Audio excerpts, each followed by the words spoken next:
এই সন্তানের জন্য মা কি কষ্টই না করেছে। 10 মাস 10 দিন মা গর্ভে রাখছে, আরামে একটু ঘুমাইতে পারে নাই, খাইতে পারে নাই। মা প্রতি মিনিটে মিনিটে কষ্ট অনুভব করছে। একটা সন্তানকে দুনিয়াতে আনার জন্য মা কি কষ্টই না করেছে রে বাবা। এরে দুনিয়ার উম্মতেরা, ও মা বাবার সন্তানেরা, যুবকেরা একটু শোনো। ওই মা কেমন কষ্ট করছে পেটে যখন ধারণ করছে। ওই মা দুনিয়ার সব কাজগুলাকে আঞ্জাম দেওয়ার পরে পরিবারের সব মানুষগুলার সব কিছুর ব্যবস্থা করিয়া দিয়া সব মানুষগুলা খানা খাইছে। এবার মা জননী যখন খানা নিয়ে বসে গেছে, ওই মা জননী মুখে লোকমাটা মাত্র তুলতে দেরি হয়, হঠাৎ করে সন্তান পেটের ভিতর থেকে একটা লাথি যখন মারছে, মা দুঃখিনী লোকমাটা আর গিলতে পারে না।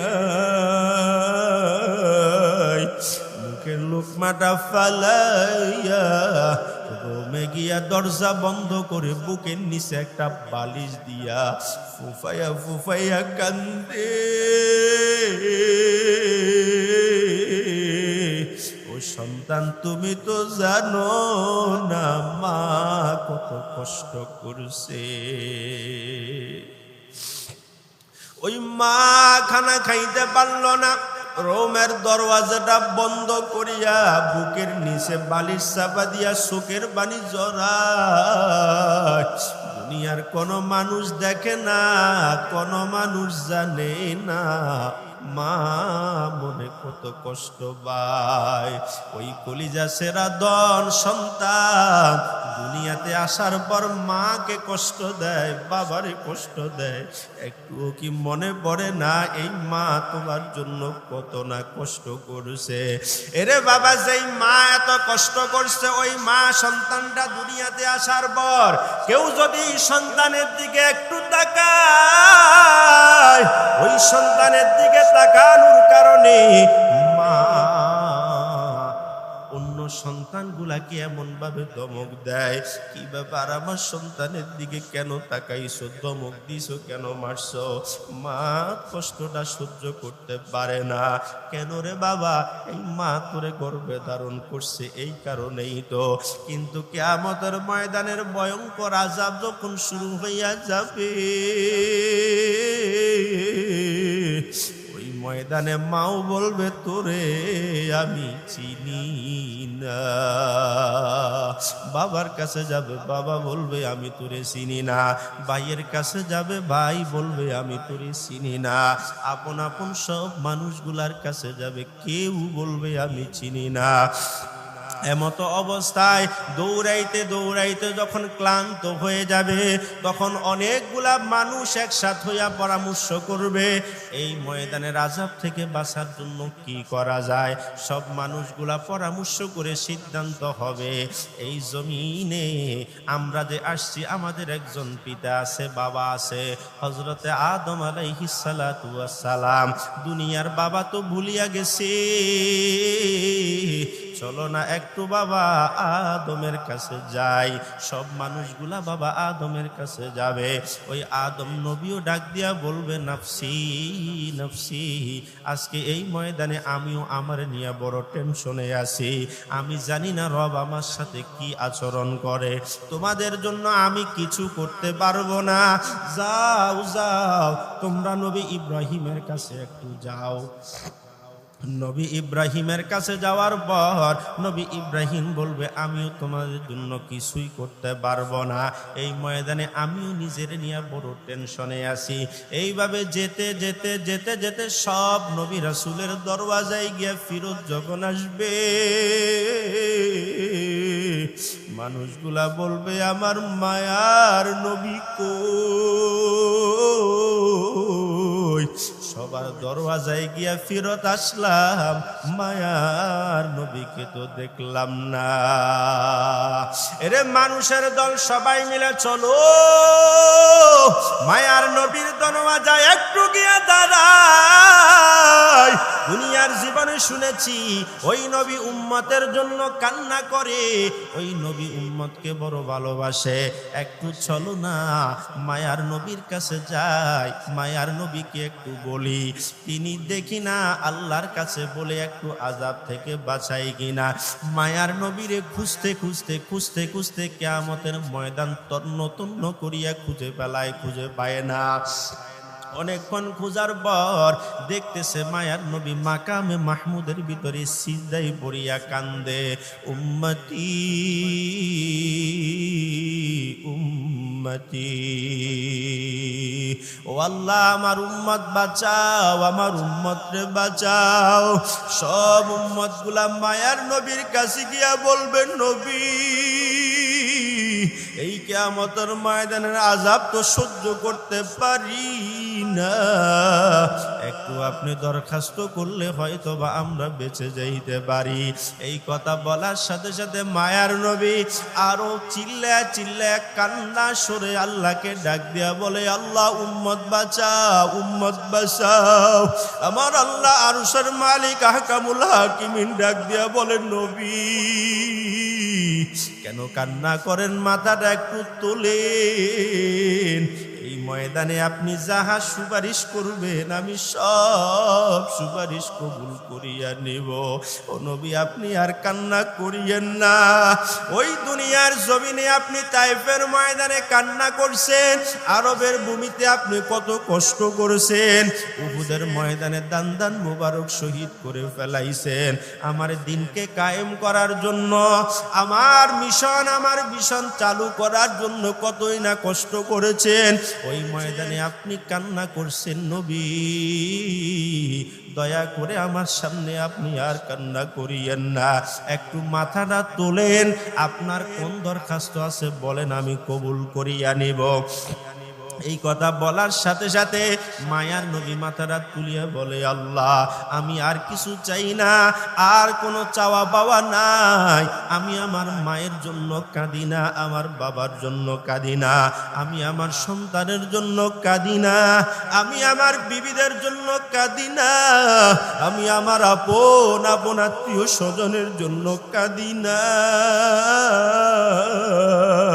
আমি তো কান্না করে আমার এতিম উম্মতের জন্য। ও আল্লাহ আপনি যদি কিয়ামতের ভয়ঙ্কর আযাব থেকে আমার এতিম উম্মতকে না বাঁচান, আমার উম্মত তো বাঁচতে পারবে না। ওই মুসিবতের সময় সুপারিশ করবেন শুধু একজন, তিনি হলেন আমার মায়ার নবী, ঠিক না বেটি? মুসিবতে না পাই যদি, মুসিবতে না পাই যদি, করুণা তোমার কবরে হাসরে কি হবে আমার, কবরে হাসরে কি হবে আমার। আছি গডুবে আমি পাপেরি সাগরে, না জানি কি হবে ও পারে হাসরে, ঠিক না বেটি? আছি গডুবে আমি পাপেরি সাগরে, না জানি কি হবে ও পারে হাসরে। কেন যে ভুল পথে আমি, কেন যে ভুল পথে আমি করলাম জীবন পার, কবরে হাসরে কি হবে, কবরে হাসরে কি হবে আমার। তুমি তো দিয়েছো দেখিয়ে আলোর পথ, সে পথে মিলবে রহমত। তুমি তো দিয়েছো দেখিয়ে আলোর পথ, বলেছ সে পথে মিলবে রহমত। কেন যে ভুল পথে আমি, কেন যে ভুল পথে আমি করলাম জীবন পার। কবরে হাসরে কি হবে আমার, কবরে হাসরে কি হবে আমার। বাঁচতে চেষ্টা করে ওই বান্দাগুলাকে একটু জানাইয়া দেন, ইন্নাল মাউতাল্লাযী তাফিরুনা মিনহু ফাইন্নাহু মুলাকীকুম। ওই মৃত্যু তাদেরকে একদিন ধরে ফেলবে, পালাইয়া বাঁচতে পারবে না। মৃত্যু থেকে যতই চেষ্টা করেন বাবা, বাঁচার কোনো উপায় নাই। যেদিন হায়াতটা শেষ হয়ে যাবে ওই দিন আপনার আজরাইল বাড়ির দরজায় আপনার সামনে উপস্থিত হয়ে যাবে। এরে মুসলমান ইমানদার বাবা, এই দুনিয়ার হায়াতটা যেদিন শেষ হবে সেদিন কিন্তু পরবারে চলে যাইবা। মৃত্যু যেদিন সামনে চলে আসবে ওই দিন কোনো বাহানা চলবে না। ঘরের কাজটা শুরু করলেন, আজরাইলকে যদি বলেন আজরাইল একটু সময় দাও ঘরের কাজটা শেষ করি, আজরাইল শুনবেনি। আপনার মেয়ের বিবাহের সময় হয়েছে, আজরাইল এমত অবস্থায় আপনার সামনে হাজির। ওই আজরাইলকে একটু বলেন না, আজরাইল আমাকে একটু সময় দাও, মেয়ের বিবাহটা দিয়ে দেই, দিবেনি। শহরে বড় একটা জায়গা কিনলেন, ওই জায়গা আপনার নামে রেজিস্ট্রি হবে, আপনার একটা সাইন লাগবে, একটা সই লাগবে। এমতো অবস্থায় আজরাইল আপনার সামনে আসলো রে বাবা। আসার পর আপনি যদি আজরাইলকে বলেন, ও আজরাইল জায়গাটার টাকা পয়সা সব লেনদেন শেষ হয়ে গেছে, একটা সাইনের বিনিময়ে জায়গাটা আমার হবে, আমি চলে যাওয়ার পর আমার সন্তানরা ভোগ করবে, তবে আমি যদি সাইন না করতে পারি জায়গাটা আমার হাতছাড়া হয়ে যাবে। আজরাইল একটা মিনিট সময় দাও, আমি আমার জায়গাটাকে রেজিস্ট্রি করিয়া নেই। এরে মুসলমান ইমানদার বাবা, ওই মুহূর্তে আজরাইল কিন্তু কোনো কথা শুনবে না, কারণ আজরাইলের সাথে কোনো বাহানা চলবে না। যেভাবে আজরাইলকে বুঝাবেন আজরাইল কিন্তু আপনার কোনো কথা শুনবে না। এই জন্যে মালিক বলেন ফাইন্নাহু মুলাকীকুম, মৃত্যু থেকে পালাইতে চেষ্টা করবা, অজুহাত দিবা, কাজ দেখাইবা, ব্যস্ততা দেখাইবা, কিন্তু মৃত্যু তোমার ঠিক সময় হয়ে যাবে। ঠিক না বেঠিক? মৌত কাসিন কুল্লু নাসিন শারিবু কবর বাইতিন কুল্লু নাসিন দাখিলো মৌত কমত দূর সমঝ মৌত হায় হরদম করিব कौन होगा साथी तेरी साथ जाने के लिए।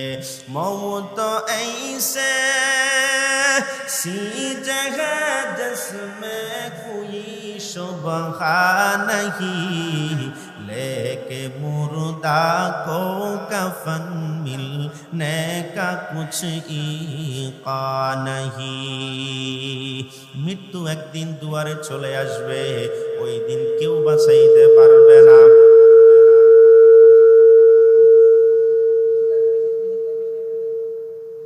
মেশিনে সমস্যা নাই, এটা নয়েজ করতেছে খুব বেশি।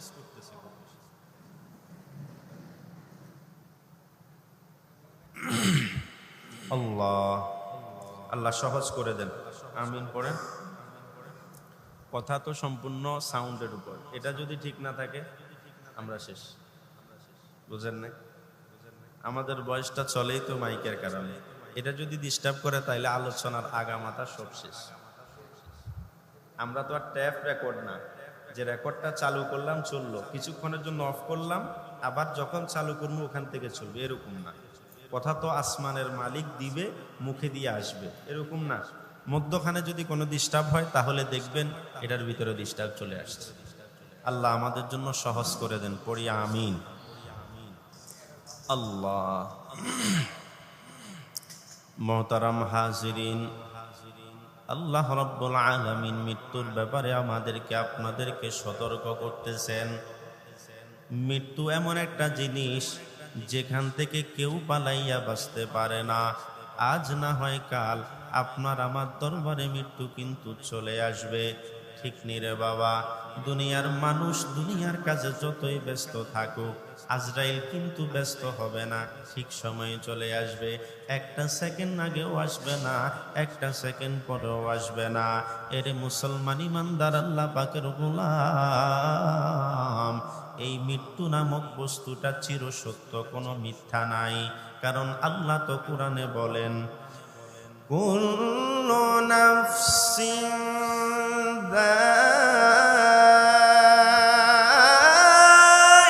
যায়িকাতুল মাউত।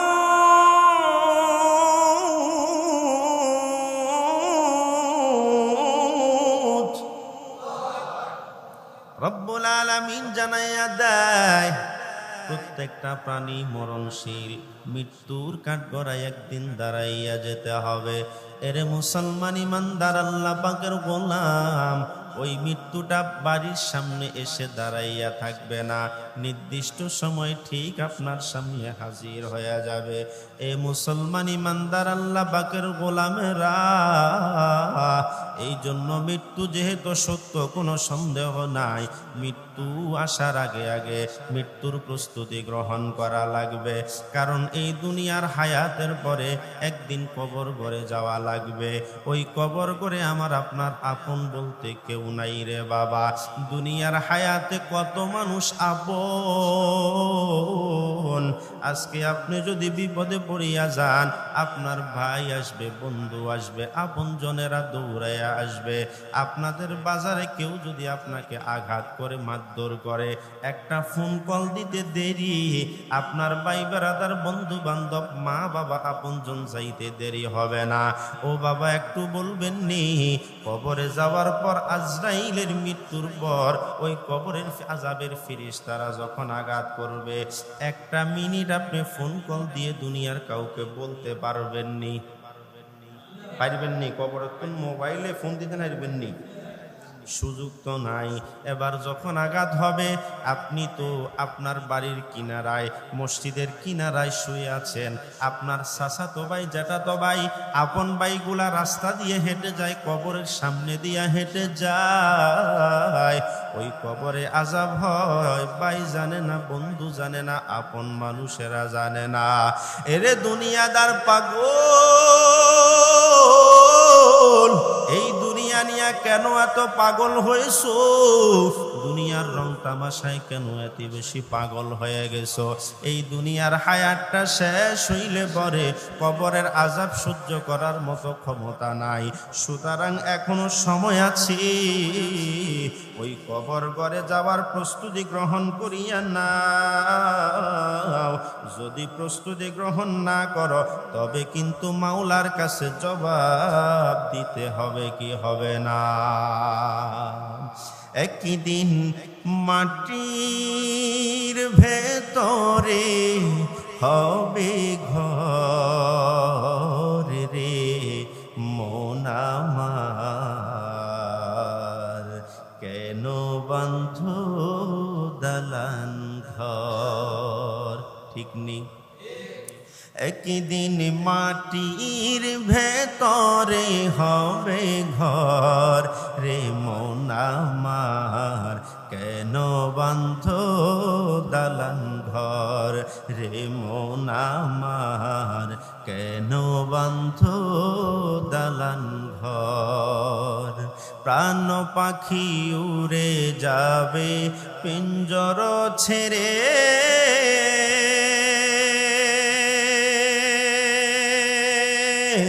ধরাধামী সবই রবে, তুমি যাবে চলে।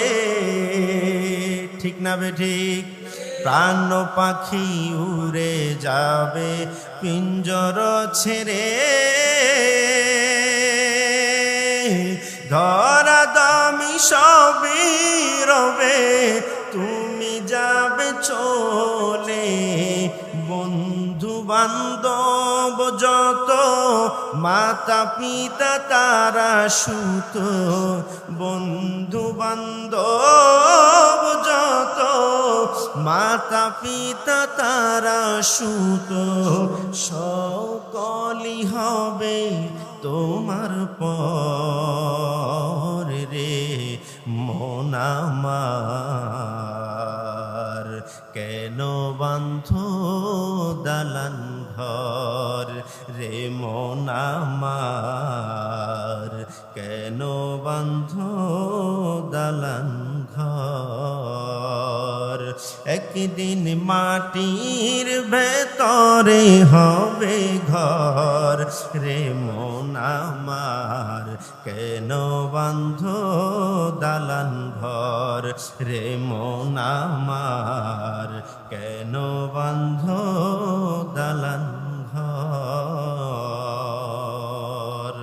দুনিয়ার বাড়ি গাড়ি দালান ঘর ছেড়ে চলে যেতে হবে।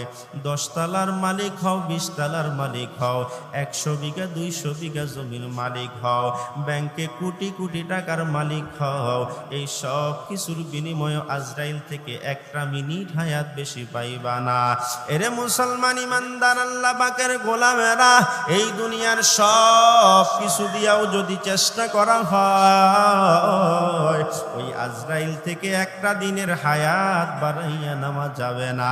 নির্দিষ্ট সময়ে হায়াতটা শেষ হয়ে যাবে। ঠিক না বে ঠিক বাবা? দুনিয়ার হায়াতটা বড় নির্দিষ্ট। এই হায়াত নির্দিষ্ট সময় শেষ হইলে পরে দুনিয়ার জীবনও শেষ। আজকে আপনাকে আবুল কাসেম নাম ধরে ডাকা হয়, হাজী সাহেব নাম ধরে ডাকা হয়, অমুক তমুক বলে ডাকা হয়। যখন আজরাইল পানটা নিয়ে যাবে, আপনার নাম হয়ে যাবে লাশ। ঠিক নেই? এই মসজিদের পালকিখানা আপনার বাড়ির দরওয়াজায় হাজির। জীবনে যেই মসজিদের দিকে একটা বার তাকাইয়াও দেখলেন না, আপনি মসজিদের দিকে তাকান আর না তাকান, একটা দিন এমন আসবে যেই দিন মসজিদের খাটিয়া আপনার বাড়ির দরওয়াজায় আপনাকে বহন করার জন্য প্রস্তুত। মৃত্যু তো সেটারই নাম। দুনিয়ার সব বাহাদুরি শেষ, মুহূর্তের ভিতরে আপনার সব ক্ষমতাগুলা শেষ। আপনি এমপি হবেন, মন্ত্রী হবেন, কত ক্ষমতার মালিক হবেন, আপনার দাপটের কোনো শেষ নাই। আপনাকে দেখলে মানুষ ভয়ে থরথর করে কাঁপে। কিন্তু যেদিন আপনি মারা যাবেন, ওই দিন আপনি আজরাইলের ভয়ঙ্কর চেহারা দেখি নিজেই কাঁপতে কাঁপতে শেষ হইয়া যাবেন রে বাবা। এই জন্য আজরাইল আপনার সামনে আসার আগে সময় আছে। আজরাইলের সামনে দাঁড়ানোর মতো সাহস নিয়ে তৈরি হও, ওই কবরে যাওয়ার মতো সামানা তৈরি করে নাও। ওই কবরের হায়াত তো শেষ না রে বাবা। মৃত্যুর পর সুন্দর করে গোসল দেওয়াইয়া 3 টুকরো কাপড়ের প্যাকেটের ভিতরে মোড়াইয়া একটু সুগন্ধি লাগাইয়া এমন একটা গাড়িতে আপনাকে আমাকে তুলবে। ও বাবা, যেই গাড়ির ড্রাইভার কম পক্ষে হবে 4 জন। কয়জন রে বাবা? 4 জন ছাড়া ওই গাড়ির ড্রাইভিং হবে না। দুনিয়ার যত গাড়ি আছে সব গাড়ির ড্রাইভার কয়জন? যত প্রকার গাড়ি আছে, হয়তো সহযোগী পাশে বসে থাকে, কিন্তু 2 জন একই সাথে গাড়ি চালায় না। চালায় বাবা কয়জন? 1 জন মাত্র গাড়ি চালায়। কিন্তু মৃত্যুর পর এমন একটা গাড়ি বাড়ির দরওয়াজায় যাবে, যেই গাড়িটা 4 জন ছাড়া চলা যাবে না। দুনিয়ার ক্ষমতা কিসের রে বাবা? 4 জনের কাঁধের উপরে ভর করে চলে তো যাবেন মাটির ঘরে। এমন একটা ঘরে যাবেন বাবা, সেই ঘরে সুন্দর কোনো বিছানা পাটির ব্যবস্থা নাই, একটা লাইটের ব্যবস্থা নাই, একটা পাখার ব্যবস্থা নাই, একটা এসির ব্যবস্থা নাই, শীতকালে ল্যাব কম্বলের ব্যবস্থাও বাবা ওই কবরে নাই। দুনিয়ার জীবনে শীতকালে যখন আপনার ঠান্ডা অনুভব হয়, দরওয়াজা জানালা সবগুলা লাগানোর পর আবার আপনি ল্যাপ কম্বল দিয়া মুড়ি দেন, তারপরেও বাবা ঠান্ডা কিন্তু কমে না। কিন্তু ওই মাটির ঘরে যখন যাবে, ওখানে বিল্ডিং ঘর নাই, আরামের কোনো রুম কিন্তু সাজানো নাই, ওখানে খাট পালঙের ব্যবস্থা নাই, আবার খাট পালঙের উপরে ল্যাপ কম্বলের ব্যবস্থাও নাই। মাত্র 3 টুকরা কাপড় শরীরের ভিতরে আছে, নিচে হলো মাটি,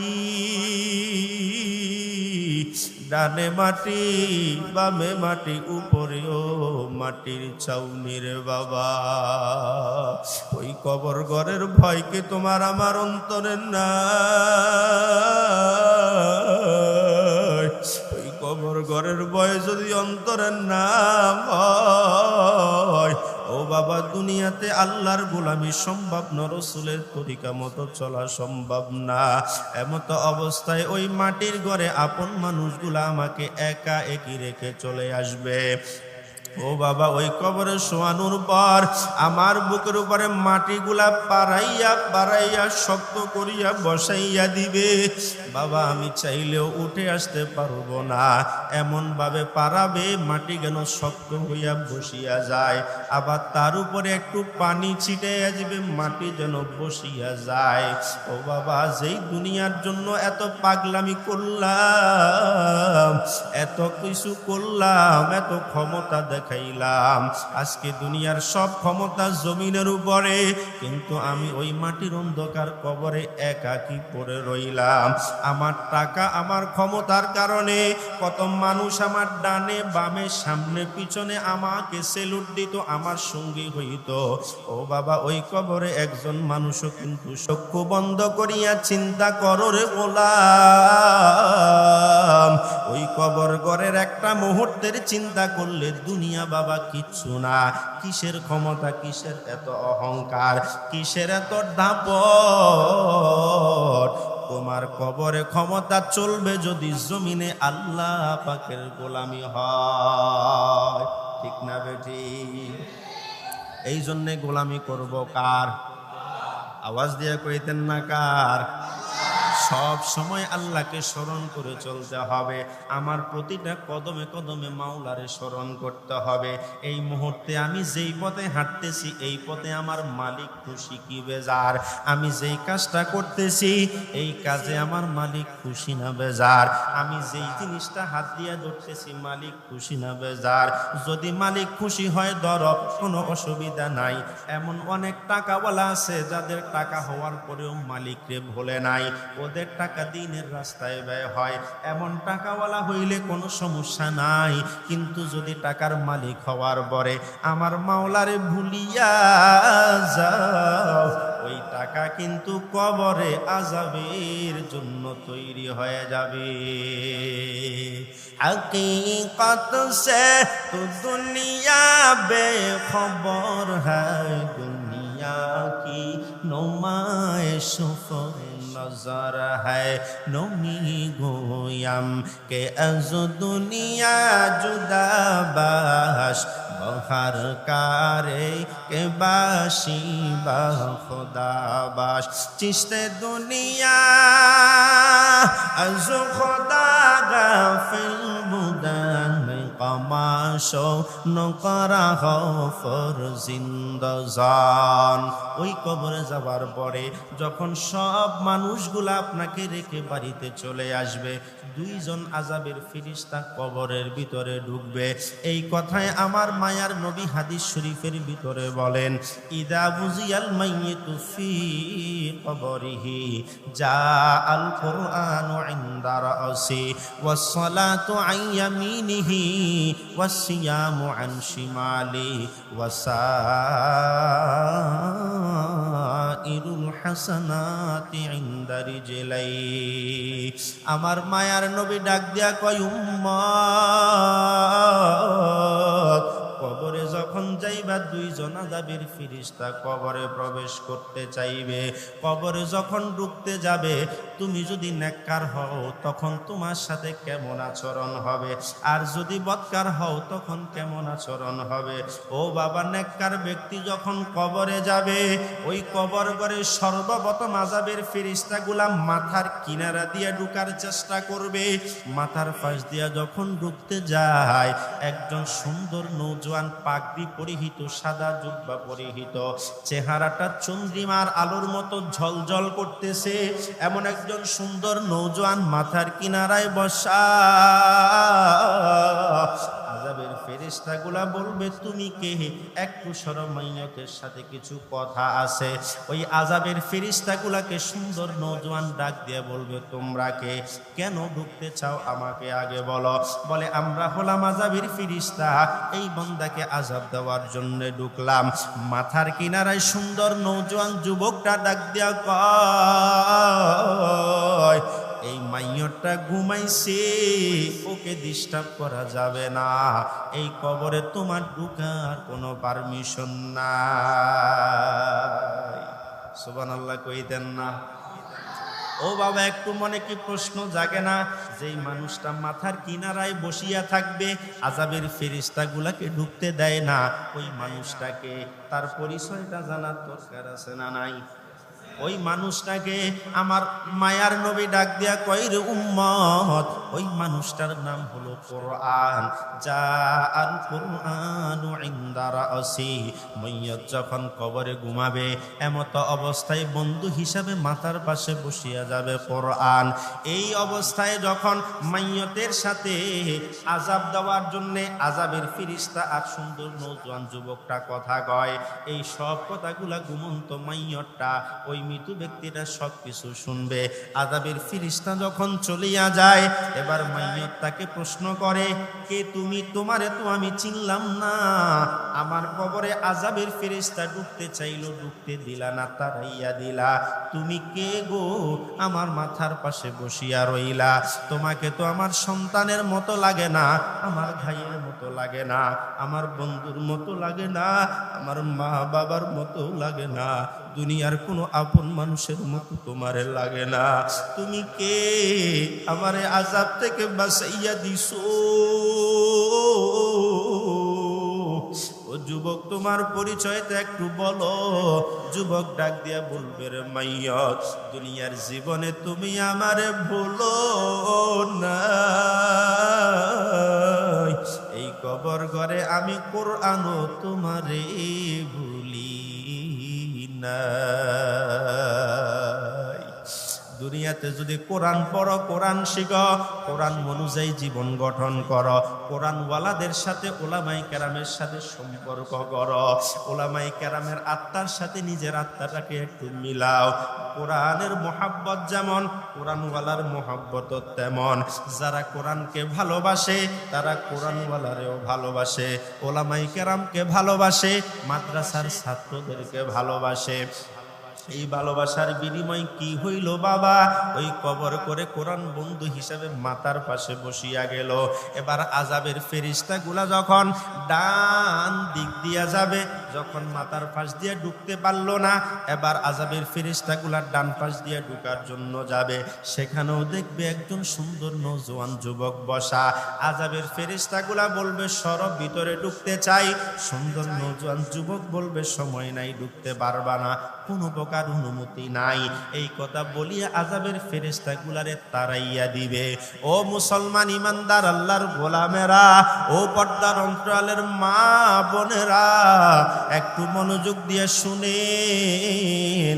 ডান পাশেও একজন বন্ধু বসা থাকবে। যখন আযাবের ফেরেশতাগুলা চলিয়া যাবে, ওই মুহূর্তে মাইয়ত তাকে প্রশ্ন করবে, কে তুমি? তোমারে তো চিনলাম না। আগে যেই যেই কথাগুলা বলছে, তোমারে আমার ভাইয়ের মতো লাগে না, বন্ধুর মতো লাগে না, সন্তানের মতো লাগে না, মা বাবার মতো লাগে না, আপন মানুষের মতো লাগে না, দুনিয়াতে দেখছি বলেও তোমারে মনে হয় না। কিন্তু কে তুমি? এই অন্ধকার ঘরে আমার মা নাই, বাবা নাই, যেই সন্তানগুলার জন্য মাথার গাম পায়ে ফেলাইলাম ওই সন্তানগুলাও আমার কাছে নাই। যেই বিবিকে খুশি রাখার জন্য হালাল হারামে তাওয়াক্কা না করে কত অবৈধ পথে উপার্জন করলাম ওই বিবিও কিন্তু কবরে নাই। কে তুমি এই অন্ধকার কবরে আমার বন্ধু হিসেবে বসিয়া গেলা, একটু পরিচয়টা দাও। এবার ডান পাশের বন্ধু ডাক দিয়া বলবে আমার পরিচয় তুমি জানতে চাও? বলে হ্যাঁ। বলে আমার নাম হলো নামাজ। আল্লাহু আকবার। ডান পাশের বন্ধুর নাম হবে নামাজ। এই জন্য দুনিয়াতে নামাজ পড়ার দরকার আছে না নাই? যারা নামাজ পড়বে না ওদের বন্ধুও কবরে থাকবে না, আর যারা নামাজ পড়বে ওদের কবরে একজন বন্ধু থাকবে, যেই বন্ধুর কারণে কবরে আযাব হবে না। ও বাবা, সময় বড় সংক্ষিপ্ত, লম্বা ব্যাখ্যা বিশ্লেষণ করার সময় নাই। সংক্ষেপে শুধু এতটুকু বলেন, চতুর্পাশে চারজন বন্ধু থাকবে।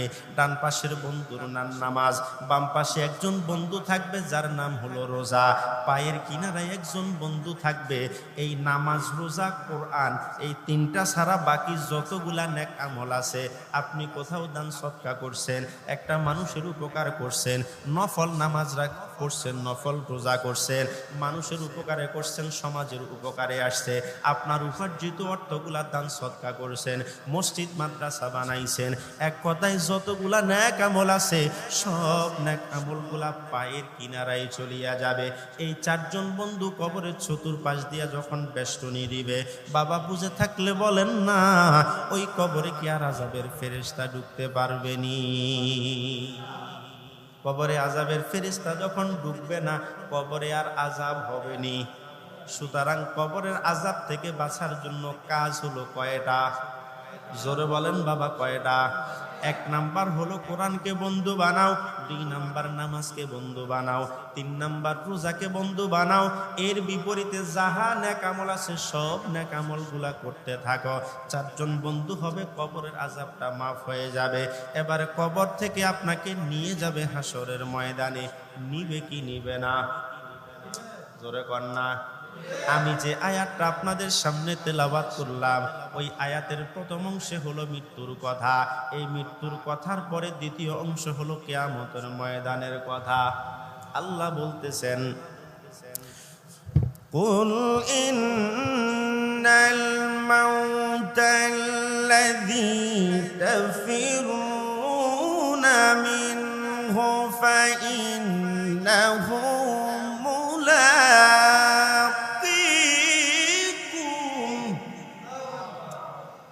ثم تردون إلى عالم الغيب والشهادة فينبئكم بما كنتم تعملون.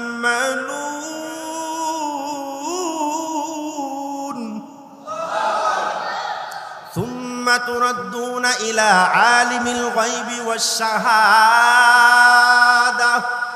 رب العالمين জানায় দেয়, রে গোলাম,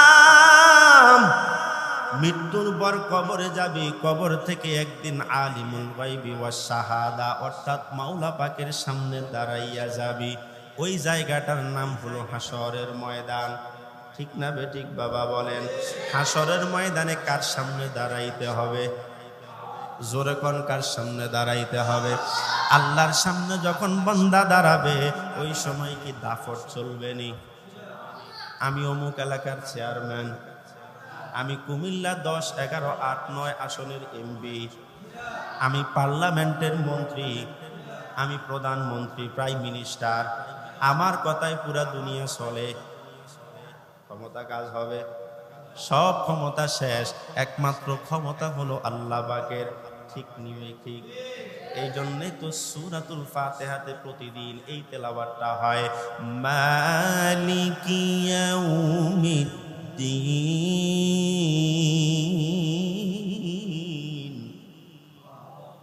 আল্লাহ তো তিনি যিনি বিচার দিনের মালিক, কিয়ামতের ময়দানের মালিক।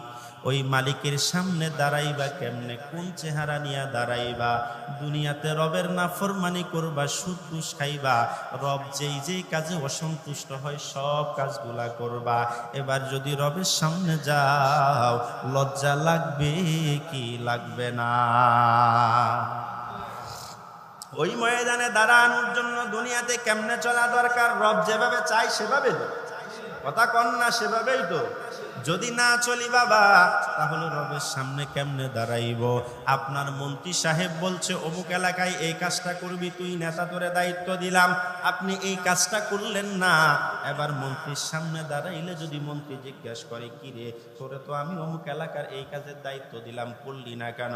মাথা কি উপরে থাকবে না নিচের দিকে নোয়াইয়া যাবে?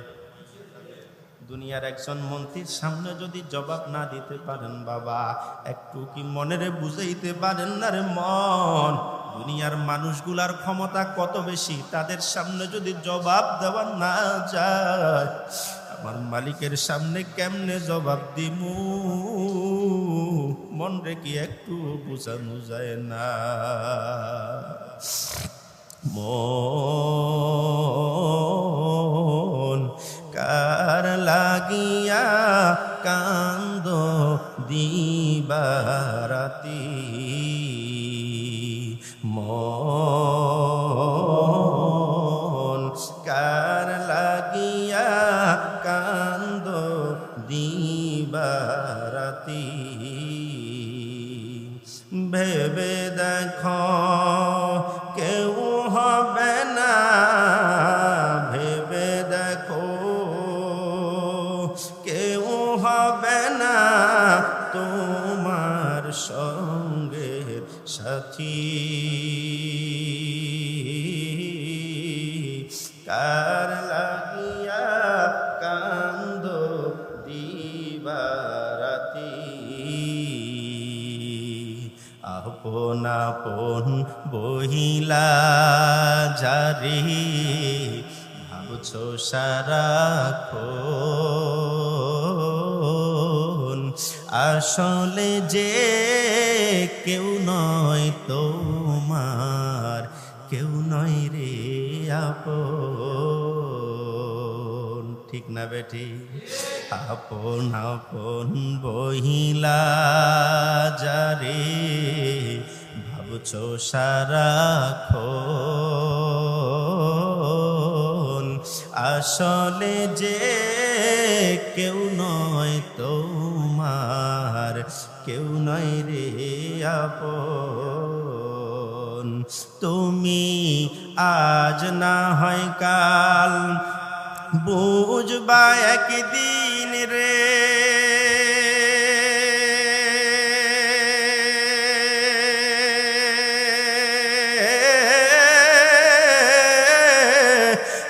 আজ না হয় কাল বুঝবা একদিন, নিবিলে জীবন বাতি,